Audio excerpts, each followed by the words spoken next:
Alright, so magluluto na tayo itong ating manok.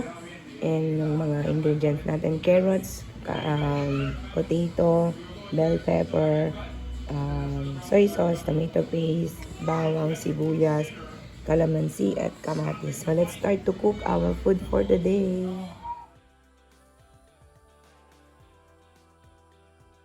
So ang gagawin natin, pakulo lang natin siya. Tapos panang-nangan lang natin and that's it. That's all. Timplahan lang natin. Di ko na-add dun sa ingredients yung paminta, asin at saka seasoning. So, mas maganda kung may laurel o kaya samput-samput. Then, lagay na natin yung mga toyo, kamatis, sibuyas, bawang, the bell pepper, yung patatas at saka carrots natin. Ayan. Yung ating kalamansi. So, yung laurel natin, yan. So, hindi ko yan na-picturean, pero yan, add pa rin natin siya. Then, yung ating mga seasoning, yung ating pepper.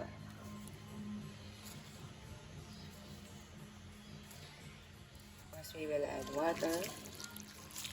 And, let's start to mababang apoy lang, panang-nangan natin o ayong ano yan, maano sa talagang maluto siya sa kanyang sariling ano. So that's it, and then we will try to look it after 20 or 15 minutes.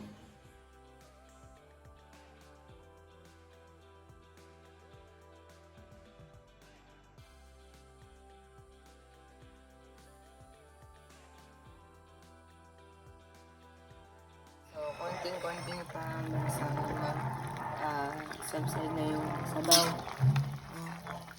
Talagang yung karne dito pinaka-lambot natin.